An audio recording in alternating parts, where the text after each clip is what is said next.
Welcome to Bobby Owsinski's Inner Circle. I'm Bobby Owsinski, and this is a show all about music, music production, and the music business. My guest this week is L-Acoustics product engineer Scott Sugden. But this is a big deal here. Content online, this is audio and video, is getting shorter, and it's getting longer at the same time.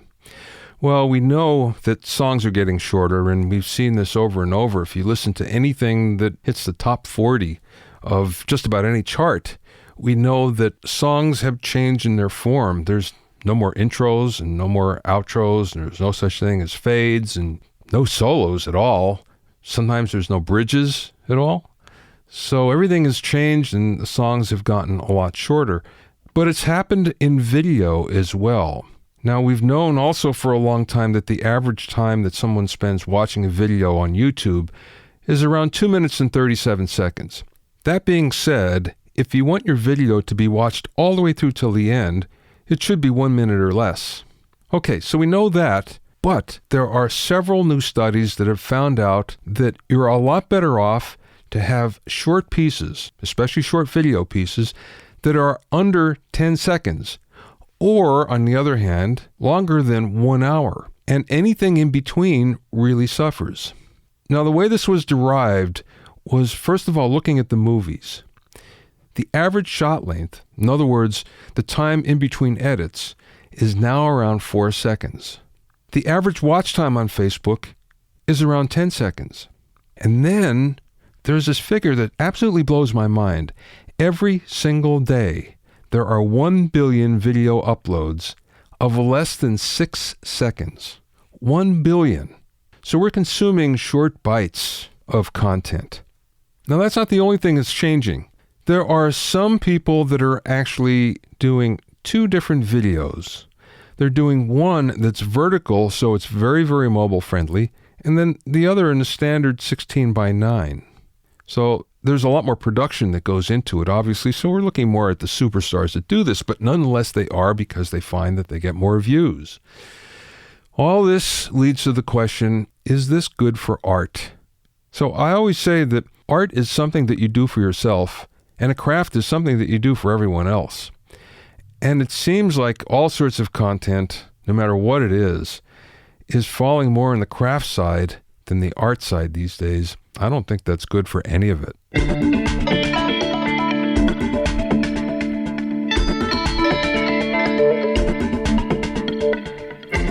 If you have any questions or comments, you can send them to questions@BobbyOInnerCircle.com.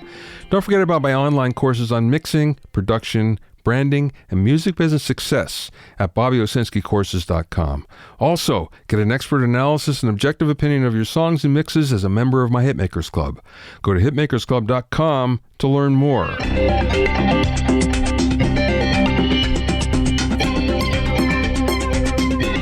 Now, everything in our computer lives, our cell phone lives, our electronic lives is built around solid-state memory these days. And in many cases, you probably still have hard drives that have spinning magnetic platters. I'd venture to say that these are about to go away as we find more solid-state drives being phased in, and the spinning platter drives, the hard drives that we're used to, kind of get phased out. Now, one of the reasons why we want solid-state drives is the fact that, well, they're pretty robust. Unlike a hard drive, a regular magnetic drive, if you drop it, chances are you're going to harm it in some way. Solid-state drive, drop it, no problem. So we all like that, especially in our laptops. There's no mechanical failure. They're a whole lot faster, a whole lot. But you might not have known that they actually can wear out. It takes a long time for them to wear out, and I can't even begin to tell you why they do. But the fact is, they do. And that's why for some long-term archival use, spinning magnetic hard drives are still what they prefer. But the whole idea here is that solid-state drives are fairly expensive. And there's a limitation to how large they can be, but that's about to change. There's something new called a PLC, or a pentalevel cell solid-state drive. Now, in the beginning, solid-state drives are all 1 bit. In other words, every cell in the solid-state drive was 1 bit. It was either on or off. And then we went to 2-bit so we could store twice as much material. And now we're to penta level, and this is 5 bits per cell. And what this means is that we're going to have much, much larger drives. As a matter of fact, none of them are going to be less than 1 terabyte, and they're going to be cheaper than ever. This is around the corner. They're not available right now, but you're going to see them in the relatively near future. Here's the downside. They're going to be a little bit slower than the solid-state drives that we see today. That being said, it's not going to impact anything, especially when it comes to audio, because the solid-state drives that we have are plenty fast, and plenty fast for big track counts. That's not going to change with PLC drives. But anyway, look for this to happen. I think you're going to see that suddenly we're going to have these big, cheap drives that are solid-state, and that's going to be what we're going to be using from now on.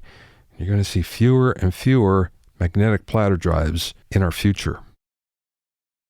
My guest today is Scott Sugden, who started as a live systems engineer for bands like Van Halen and the Steve Miller Band to theater productions like Spamalot and The Producers before specializing in large format sound system design for festivals.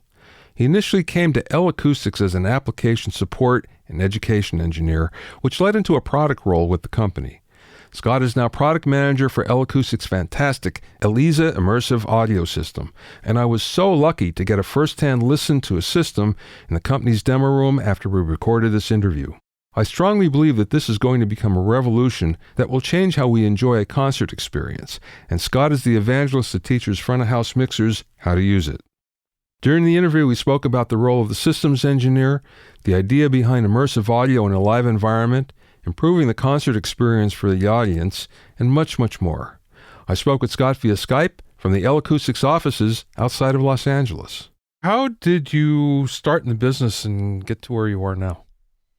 Sure. So actually, I went to starting actually in actually high school, so 20-something years ago. My older brothers, I have a couple older stepbrothers who are performers, one who actually sang for the New York Metropolitan Opera. Oh.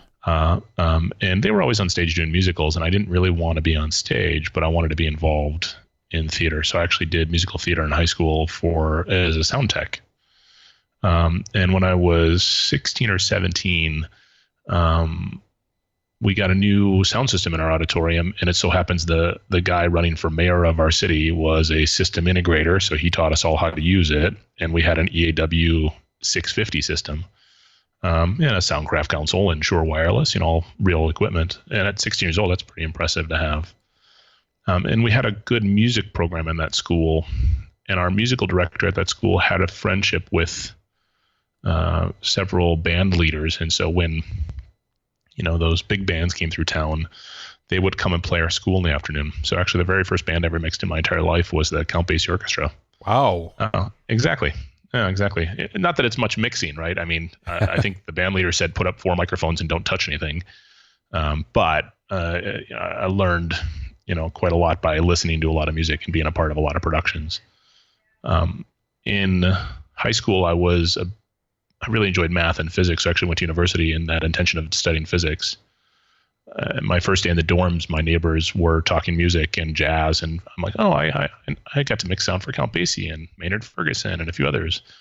And they're like, wow, that's really neat. We have a show tomorrow. Do you want to come mix sound for it? And I'm like, sure, why not? And so the very next day, I'm working with this college university band. It's the typical 12 people on stage, and I play a little bit of every format of music.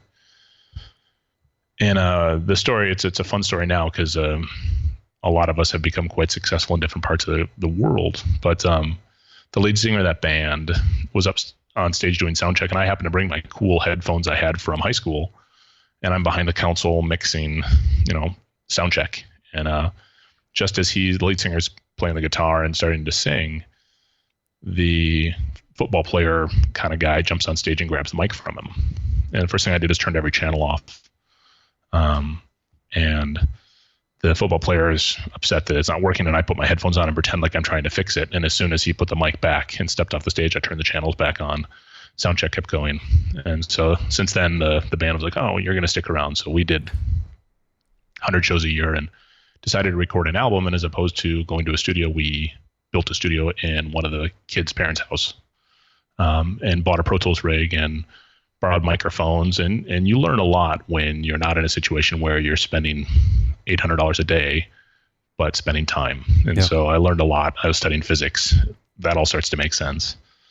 And one thing led to another. I realized that I enjoyed doing sound, and more importantly, I think I enjoyed doing systems. I can mix fine, and no one's going to be upset about the way I mix, but I don't think I'm going to mix a next Grammy album or major tour. But understanding how the behavior of a system works and how the behavior of sound propagation works and how you can create really interesting things in large spaces, that my brain is really well suited for that. So I kind of drifted in that direction over time and ended up here 15 years later. So, well, how did you get from being an engineer to working for L-Acoustics? Yeah, I went to university in Wisconsin, and there's a big rental company in Milwaukee near where I was from, which is called Clearwing Productions. And so one summer in university, I worked there and started wrapping cables, because we all start wrapping cables and putting them in a case, and started pushing cases on the truck. And eventually they let me take the truck to the show, and then eventually they let me do that. And so I worked hard and paid attention to what was going on, and got myself in the right situations to being on bigger and bigger shows. And when you work for a rental company, your career path is more advantageous towards the systems engineer side than a mix, right? It's easier to get onto big shows if you're willing to do that or good at that.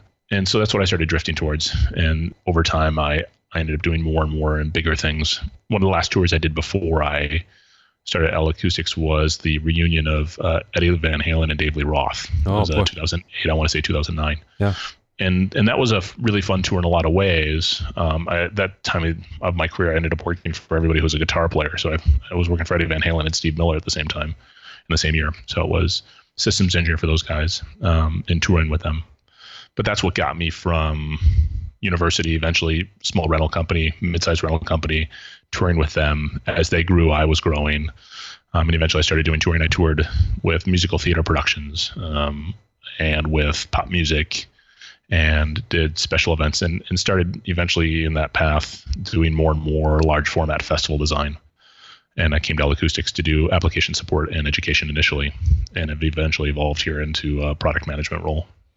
Just go back for a second. When you're doing systems engineering on a tour, once the show starts, can you relax once the show starts? Yeah, there's not a whole lot you can do at that point, right? Yeah. I mean, once the show's running, if an amplifier fails, do you have a spare? Yes, fix it. No, don't worry about it. I mean, it's kind of a really binary choice at that point. Yeah. As a systems engineer, I'll do a quick walk around, but effectively, if I've done a poor job system design and tuning in the afternoon, there's not much resurrection I'm going to be able to pull out at 7 p.m. or 8 p.m., right? Most of my work happened at 7 a.m. or 8 a.m. or 9 a.m. If I've done a good job then the rest of the day is easy.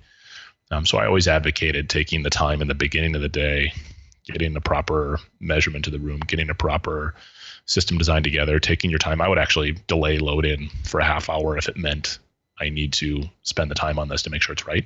Because if I have to catch up and bring the PA back down to fix something, I've wasted far more time than if I just said, let's do something else for 30 minutes. I'll be ready for you in a little bit. Yeah. So by the time show rolls around, there's not much that can be done. I can turn the front fills up 2 dB, but it turns out if the front fills aren't high enough, I can't fix that in the middle of the show. Yeah. And turning them up 2 dB does not help the fifth row if I'm not covering it, Yeah. And same thing with, I can't change a delay placement now. Yeah, sure. I want to get into Elisa because that's a big deal. But before we do that, you mentioned about tuning the system. Yeah. What did you use to tune the system? When you played actual music, what did you use? What tracks?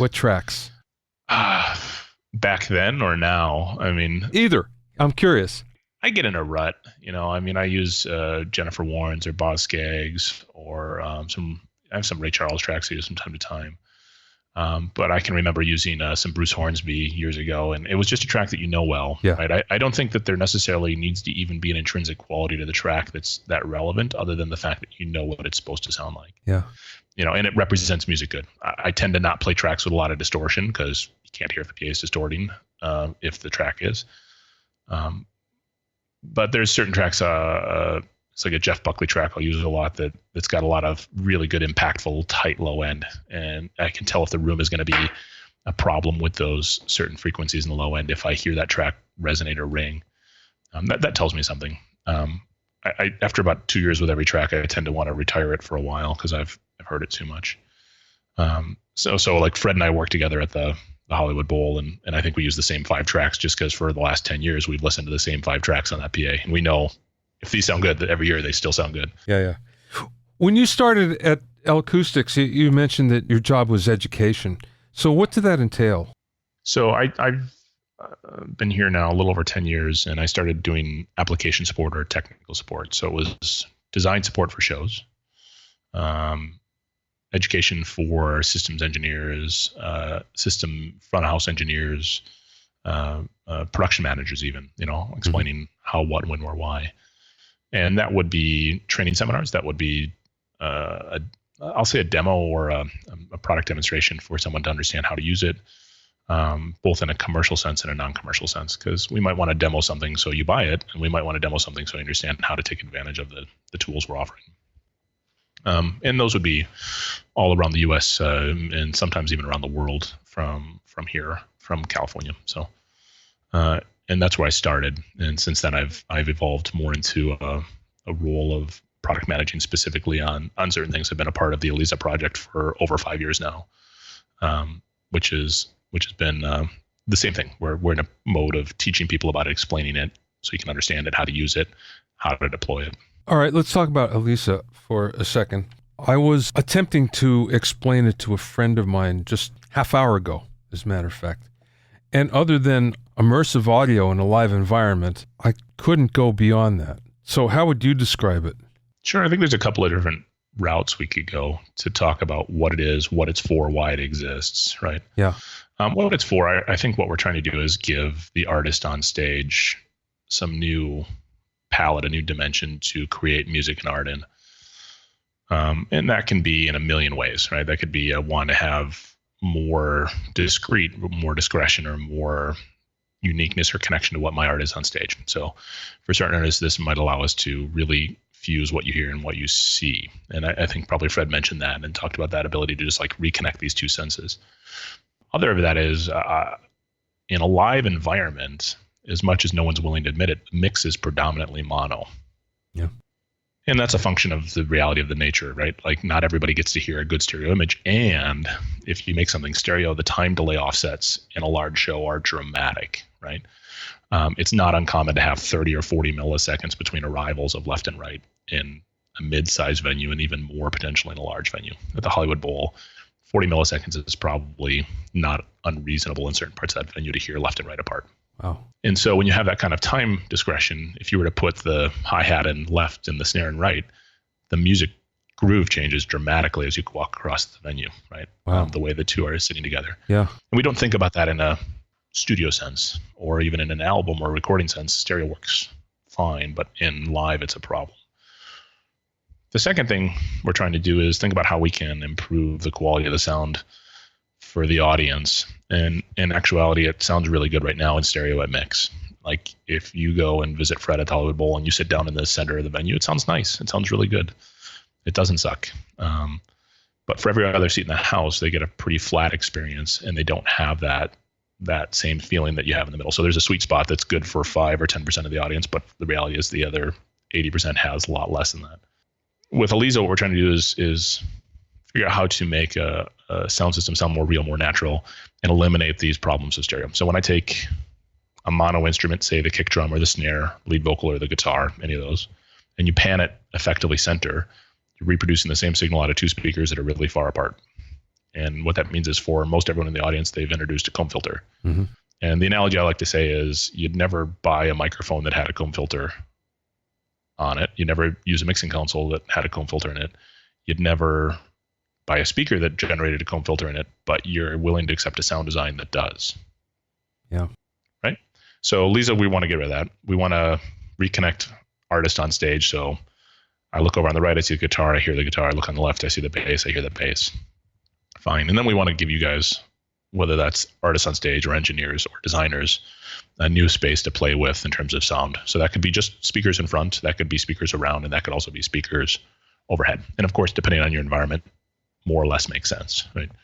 A big tour doing arenas every night, it's going to be hard to install surrounds and overheads every single day from a practical standpoint.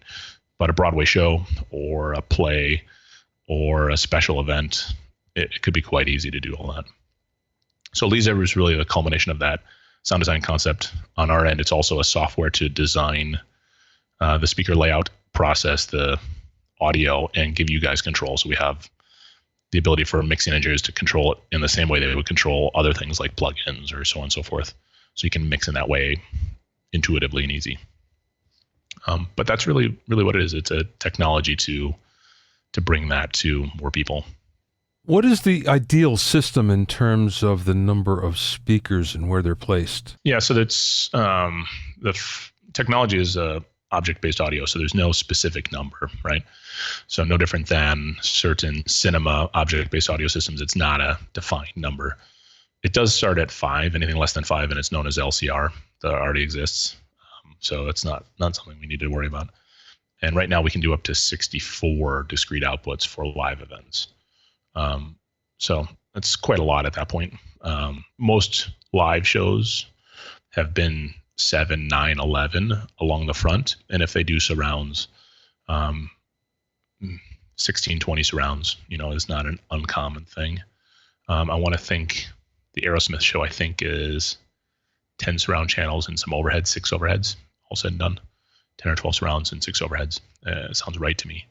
And if I remember right, it's 7 or 9 across the front off the top of my head. The show Fred did a couple months ago in Korea was 9.1, so just 9 arrays across the front to represent the LA Philharmonic in Korea. And that gave enough resolution so that your brain believes what you see is what you hear. And so, because all we have to have is enough angular resolution so that you can connect the two. Our eyes are really good at saying it's right there, but your ears have less accuracy. So we can actually offset the two by some small angular value, but your brain will accept it. And from our end of a design standpoint and a likely to be implemented standpoint, we need to be able to justify how much you're spending, right? So if I just say I need 1,000 speakers, that's great. It'll never happen. No one's ever going to do it. So there's a certain relationship that works and you accept it. And what we want to do is show how much of the audience we can get within that acceptable range or that ideal range, and then what percentage of the audience isn't. And then producer or event designer gets to accept that 4% of the audience is less than perfect or 20% of the audience is less than perfect. That's their choice. Until now, I didn't quite get the connection between the speakers across the front and how this actually works. Because you'd think, okay, so it doesn't matter the number of arrays across the front. My brain kind of went to, well, there's one frontal wave coming out, but it's not that way because you're actually panning in between the speakers to give you the sense of width. Connection. Yeah, absolutely. And the other really neat thing is, you've heard of the cocktail room effect or the cocktail party effect? Yeah. Sure. And so right now when you mix in mono, you're forced to work within a very small dynamic window, whether that's a record or that's live. Live is even more challenging, right? You have a noise floor issue to deal with. If I'm at a festival, the noise floor is 80 dB. So right now I have to be above 80 dB and I can't exceed 105. I've got 25 dB to work with, and that's not too bad. Mm-hmm. But I got to manage the band's dynamics. And oh, by the way, if the guitar is at 103 and I put the piano at 93, am I ever going to hear it in mono? The answer is no, of course not. That's because everything's coming from the same place. But if I can move the piano 30 degrees to your left and the guitar is the loudest thing, you can still look over, see the piano player moving his hands and connect and see the audio because it's going to come right back together. And that's that cocktail party effect. And so instantly it gives you as an engineer, as an artist, a lot more space to play with in dynamic range and space, right? So you don't have to fit everything in this small window and mess and manage a lot of compression and equalization just to hear everything. You can just give it some geographic space. So if we just mixed everything out of every speaker, we would be back to mono. It would just come from a lot of places. But you even would hardly perceive it comes from a lot of places because you hear the first arrival, that's your localization. Your brain goes, it came from that speaker, which happens to be the closest to me. Everything's coming out of it. Everything's coming from that speaker. I don't have any separation. But if I can take those 7 arrays above the stage and start to space things out, my brain will allow me to pick and choose those a little bit more, and I can hear the music in a different way. This sounds similar to the approach to mixing in Atmos. I'm talking about mixing music. I was just over at Capitol recently in their Studio C and had some very impressive demonstrations.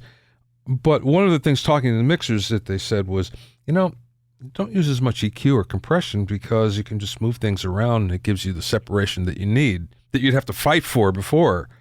Yep, totally. Yeah, exactly. So like we have a studio here in Westlake, right? So we have our Eliza studio here. It's 23.1. So it's built so that you can create a full 180 degree hemisphere, or 360 degree hemisphere, I guess you want to consider that, everything above you and around you. And since it's object based, it doesn't matter our speaker layout versus your show. So you can come in and prep stuff. And you spend 15 minutes and you kind of understand how the tools work, and you spend 15 minutes and you start moving stuff around and going, oh, that's kind of neat. And then you start mixing and you realize after 15 minutes on your Pro Tools session or your Digico file that you've eliminated half the plugins that you've been using, right? I don't need all this stuff because, once again, I can just move it and I can get the clarity I wanted. I can get the separation I wanted without having to manage that. We don't have to manage the dynamic range like we do in mono or stereo. We don't have to find all that EQ space, right? I don't have to worry about the piano, the guitar, and the voice and the horn all sitting in the same 2 or 3 octaves and really tightly managing their dynamics. It's okay if the guitar is loud for a second because the voice is in a different place, and you can still hear it. So it really brings an interesting bit of intelligibility to a live show, especially, and of course as well to creative environments or even pre-recorded music. But the same thing true. Atmos, it's exactly the same thing that you hear from cinema or multi-channel recording as well. As I just don't need that to achieve the same kind of results. One of the criticisms I have of many live shows is I always get the feeling that some of the front of house engineers have learned the wrong way, and that it's very kick and snare and bass oriented, subwoofers, over the moon, and you can't distinguish any of the lyrics from the vocalist. And I always learn that you go from whatever's softest on stage and mix from there, but I would think that this might help some of that. Just the fact that it's a different approach that you're using. I mean, I think if our goal is to just be louder, fine, fair enough. More and more and more sub, more and more. That's actually kind of easy to do, right? There's nothing really that intrinsically hard about being louder. It turns out if you bring more speakers, it gets louder. But I totally agree with you. I think there are some shows where the kick and the snare just completely masks other elements of the show. And I'm not exactly sure why that is. I'm not sure why. And I'm also just as equally frustrated when I get to a show, a fantastically great show, and it sounds epic at mix, but nobody seems to care that it doesn't sound that way for everybody else. And that to me is a real disappointment. It's like, it sounds great here. It really does. It's tight. It's got, great clarity and detail, and you move over 30 feet to your left and nothing the same exists. Yeah. And that's especially true with like subwoofer energy, kick drum and bass guitar and things like that. But it can be almost equally as true with a snare. It's just like all that punch and pop you have right in the middle doesn't exist where most everyone else sits. And the masking effect, I think when you talk about a stereo PA and dual mono, you lose a lot of intelligibility if you're not in the middle. And that's really apparent with a voice, just the lack of detail. I think of like you go to a show at the Staples Center or a big arena, and if you're sitting upstairs and you're kind of on the side a little bit, you end up hearing the left sound system and the right sound system, and you also hear the left side sound system. So you have like 3 or 4 rivals of every critical element, and that does a really thing. That's really hard to hear. I mean, even in a perfect acoustic environment, that's really hard to hear when you have 3 or 4 rivals of something separated by 20 or 30 milliseconds or more. That really can stress you out as well, and use a lot of your brain power to just put that back together. Well, speaking of which then, has the sweet spot expanded for an Elisa system from what it is currently? And I'm thinking specifically for just that situation where you have somebody sitting off on the side. What are they experiencing? So let's take that, that Aerosmith type show that has those 7 arrays up front or 9 arrays up front. The design parameters are very simple, effectively where you can hear all 9 of those equally enough. And I mean equally enough, like within a certain time domain and SPL domain, you're in the sweet spot.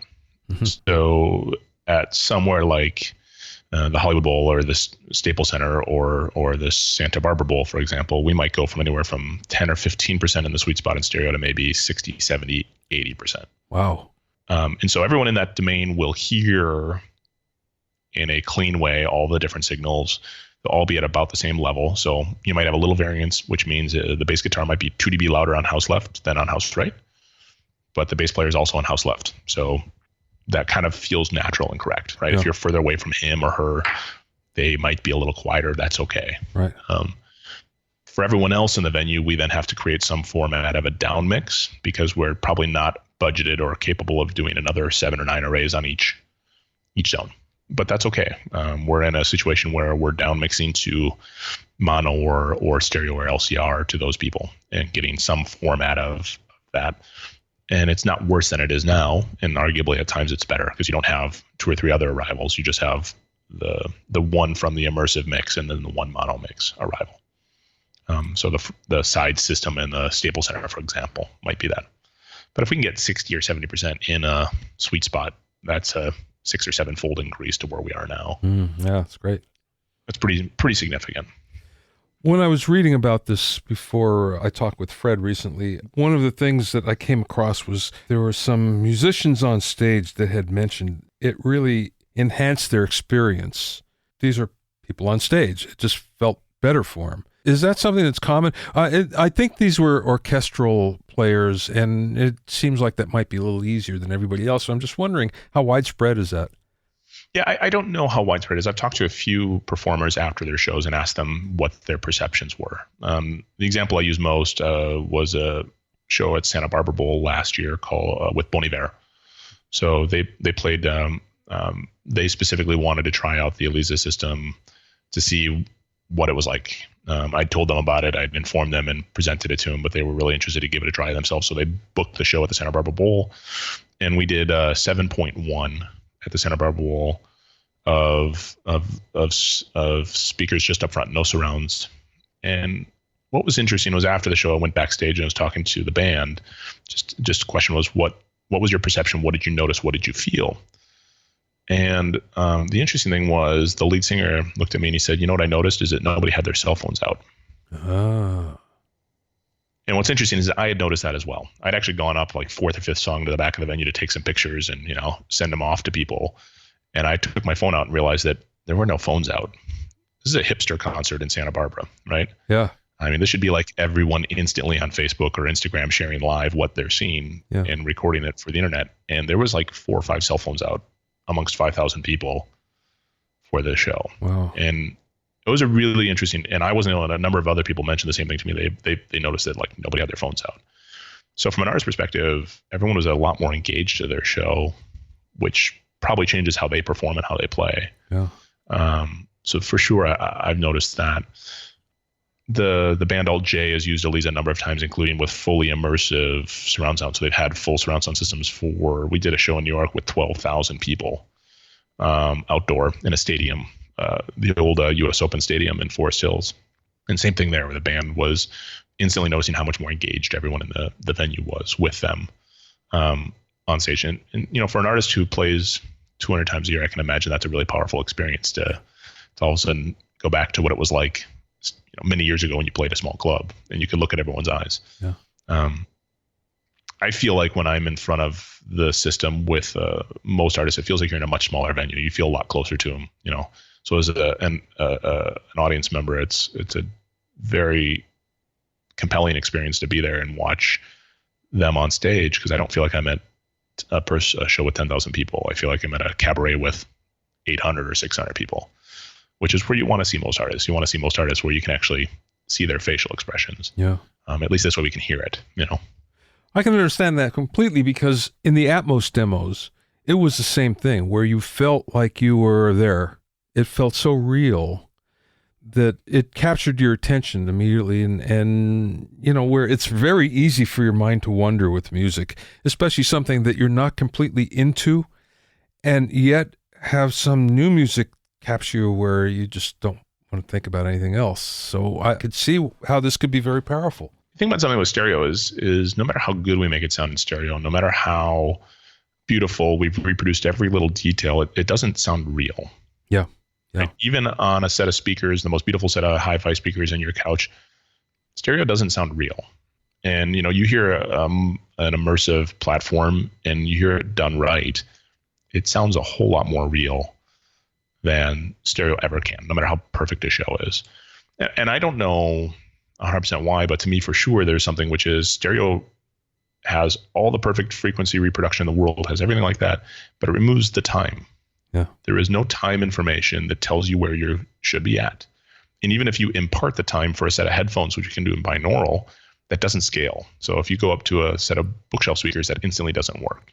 Versus if you take something, an object-based and immersive, and you put that time information back there because it comes from the right place, your brain instantly goes, hey, that feels a lot more real to me. That's how I'm used to hearing things. I hear it just like this in the real world, and now I look at it and I see it. Yeah. So I think that's definitely true, and especially with orchestra live reproductions or let's say bands with musicians that you can see. If it's a band underneath a riser, well, you can make anything you want. There's no right or wrong way. But if you can look over and see a guitar player or a bass player or drummer and reconnect those things, it feels a lot different than music just coming from speakers. Okay, so it's a better experience, no question. Yep. But that being said, what are the challenges of rolling this out so it becomes more the norm? Yeah, someone's got to pay for it, right? It's going to cost more something. It's even if we can do it with the same speaker dollar budget, I've got more speakers to put up. I've got more truss and all that equipment. If it's an install, I need to take positions that used to be relegated to lighting and video. That costs something to somebody, right? How many lighting designers want to let me put a bunch of speaker clusters directly in front of their lights on stage?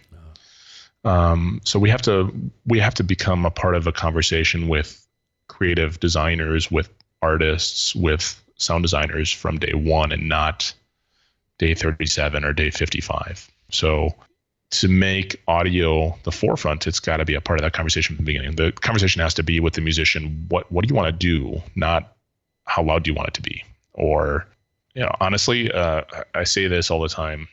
L-Acoustics invented the line source array, the modern line array that you see at every single show you've ever gone to. How many people in the audience can tell the difference between an L-Acoustic speaker or brand B, C, D, E, F? Really? Very few. Probably not a ton, right? Yeah. It sounds good. It sounds loud. It's all this. But if you went from stereo to immersive, how many people can tell the difference? And what I've experienced is most of the audience goes, something's very different. They don't know what it is. They don't know why it is. None of that matters, right? They just know that it's different. It's better. So now that we've done that, people will start to figure out how to make this a part of their show, whether that's from the creative standpoint, the music standpoint. We've got to do that. We got to have more consistent results so that every single show is great. And we don't get that very often in stereo. This show's great, that show's not. I think if audio can do that and be more consistent, it's going to get more budget. It's going to get more time. It's going to get more attention, more placement, more this, more that. So I think if we can do those things, if we can get people to realize that it's worth the difference, then the audience will come to those shows. They'll buy those tickets. They'll support the artist in that way. And that's what we're seeing artists starting to do now is advertise that their show is in Eliza, right? We see that with Aerosmith. Bon Iver has just announced a tour and they're doing the exact same thing. Their show is in Eliza. Alt J was promoting their shows in New York City in Royal Albert Hall. This show's in Eliza. So they're trying to tell the artists, the fans, that they're doing something different that will enhance their experience. And I think that's great. I think we'll get there once we have the artists actually communicating of the difference, not just the sound guys or the production manager or the creative designer. Movies have been doing it for decades now with THX. Same thing. Yeah, tell the audience that this theater is better, this movie is better, right? Yeah. It brings you that sound. Honestly, if I take my kids to the cinema now, I spend the extra money for the 3D, Atmos, everything. If I'm going to spend the money, I'll spend an extra $6 and go to the one that's got everything as opposed to the cut down, reduced version of that movie. Yeah. I think that's true of a lot of us, right? Yeah. Yeah, definitely. Okay, last question, Scott. What's the best piece of business advice that maybe somebody imparted to you or you learned along the way? Best piece of business advice. I've always set myself up to succeed. So personally, I'm not risk averse, but it's important to know that you can be successful at the task you're about to do. So for me, that means before I will say, yes, I'll be the first one to do that, I'm just going to do a little bit of research and make sure I know this well. And then I spend a lot of time learning my task and my skill to succeed at it as much as possible. The joke I always had, I would mix musical theater and doing a Broadway mix. I would never tell anyone I'd have a perfect show, because in a Broadway mix, you might do 6,000 or 7,000 fader moves in 2 hours, right? Mm. Odds of me getting 6,000 or 7,000 fader moves perfectly spot on every single night are pretty low, right? Yeah. However, I don't make the same mistake twice. If you keep making the same mistake again and again and again, you're going to fail. But if you learn from your mistakes and you try hard and you set yourself up to succeed, you'll be fine. And so in that, I always jokingly said, I might not be 100% perfect, but I'll be 90% or 95%, 100% of the time, right? Yeah. I'll get it almost perfect every single time, So for me, that was always something important. And that was the same thing in designing a sound system every day on tour was my consistency of a very high level was more important than being absolutely perfect. Thanks for listening and being in my inner circle. Remember, if you have any questions or comments, send them to questions@BobbyOInnerCircle.com.